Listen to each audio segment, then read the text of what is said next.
to Folklore Unlocked. I'm Austin, and like always, I'm joined by Ethan. Yep, hello again, everyone.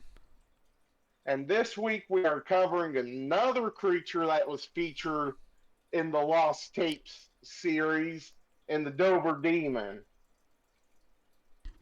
And the Dover Demon was sighted between just two days, or I guess one night, between April 21st and April 22nd, 1977, in Dover, Massachusetts. And there were only three witnesses that came forward with their accounts, that being William Bill Bartlett, John Baxter, and Abby Bradham. And Bartlett was 17 years old when he claimed to have witnessed a quote unquote unidentified creature, and he said this creature had large glowing eyes with quote tendril like fingers. And he said he saw the creature on top of a broken stone while driving on the night of April 21st, 1977, on Farm Street. And you can see a depiction of the Dover Demon in this little sketch we've got if you're watching on YouTube. John Baxter was 15 years old at at the time, and he claimed to have seen a similar creature to Bartlett on the same evening as Bartlett, but his sighting took place on Miller Hill Road. Don't know why it says Toad. Maybe because the R and T are close together. I will say this, the pictures both look very similar. Like, all the things kind of fit. Like, the bigger head, the tendril fingers and stuff, so they both look very similar. Yeah, and we'll discuss this later, but the witnesses didn't know that the other witnesses had reported the same thing until the first half of May. So they didn't know they had seen the same thing until about a month later. And the third and final sighting was was reported by Abby Brabham, who was also 15 years old. And this sighting took place on April 22nd, 1977, on Springdale Avenue in Dover. Now, some additional information that was given is that the three teens all drew similar sketch creatures, kind of like we said with Bill and John and whatnot. And then Bill Bartlett also wrote on a sketch that I, Bill Bartlett, swear on a stack of Bibles that I saw this creature. So he 100% saw something, just Dover Demon, like an alien kind of looking thing, maybe not, but he saw something. And And the fact is, he didn't say, I swear on a Bible. He said, I swear on a stack of Bibles yeah, he's that very he sure that he saw saw a something. creature. And the sightings weren't made public, like we said, until the first half of May, so they all didn't know that they all saw the same creature until then. And the news coverage that was given was, according to local news reports, the locations of the sightings, when plotted on a map, were a straight line across a 2 mile stretch. And then a local investigator uh, of unexplained phenomenons noted similarities between the Dover Demon sightings and then also the Hopkinsville Goblins in 1955, which I think we'll probably be talking about later, right, Austin? Yeah, giving you a little hint for next week's episode. And then the Mutual UFO Network, or the MUFON, and associated groups to them investigated the sightings through, though there were no UFOs reported due to this description of the creatures. So there weren't any sightings of UFOs around the time.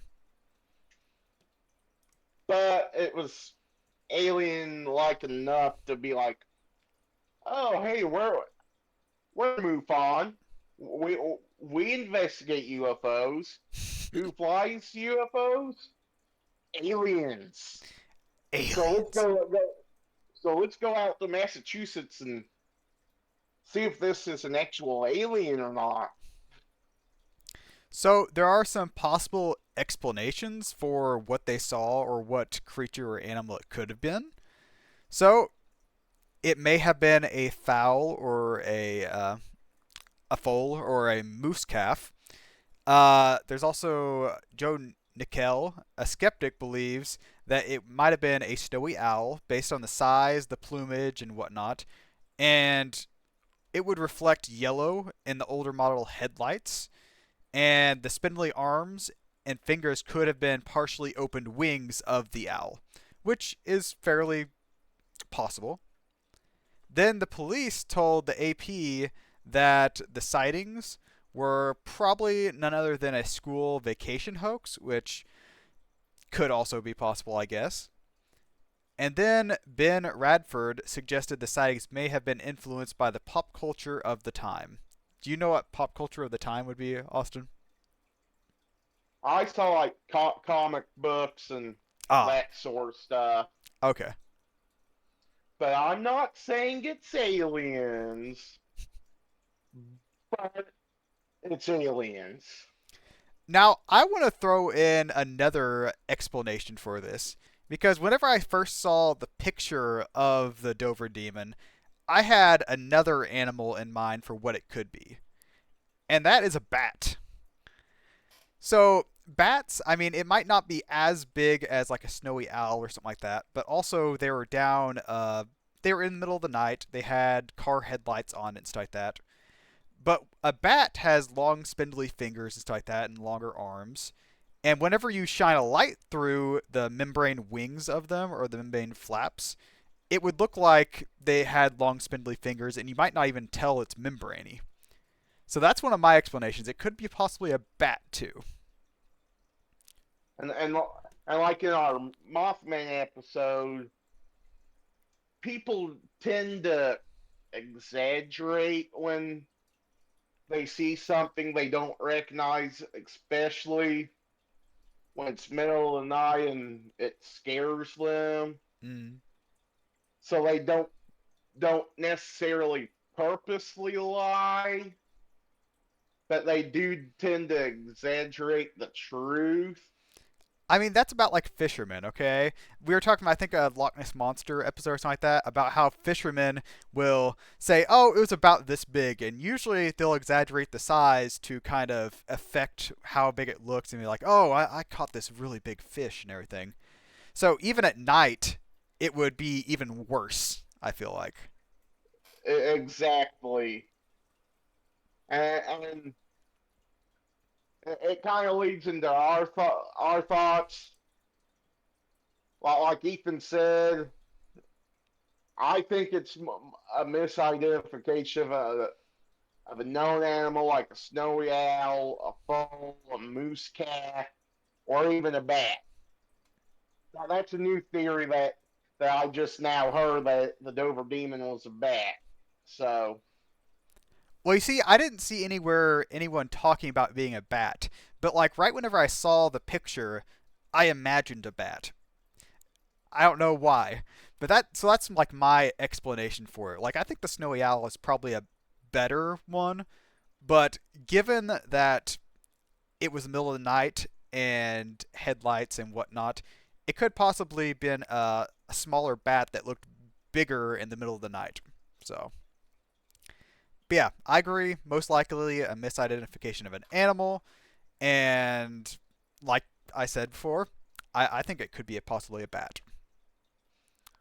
I'm going to throw out the slim chance that it is an alien. just because of the Bayside Mall incident in Miami earlier this year, possibly being an alien thing, and the universe just being so big that the chances that there's another, at least somewhat human like species out there is probably just big enough for there to be a chance they visit Earth, but I give that the alien theory like a 0.0001% chance of actually happening. Yeah, I mean, even I forgot what the exact number was, but there was somewhere I read that like even if there's a 1 in a billion chance that there's like a world that has life on it, there are still like I don't know how many different worlds that would have it. Like cuz there's so many different planets and stuff like that that 1 in a billion actually has a pretty good chance that there's actually one out there. Now, given that they might head to Earth, actually getting here, that might be a lower chance. But I feel like out there somewhere there is life. But the chances of it making it here, I feel, are pretty slim. Yeah. So I'm giving the alien theory at least a little bit of acknowledgement because, I mean, theoretically, it could have been an alien, but I don't think it is.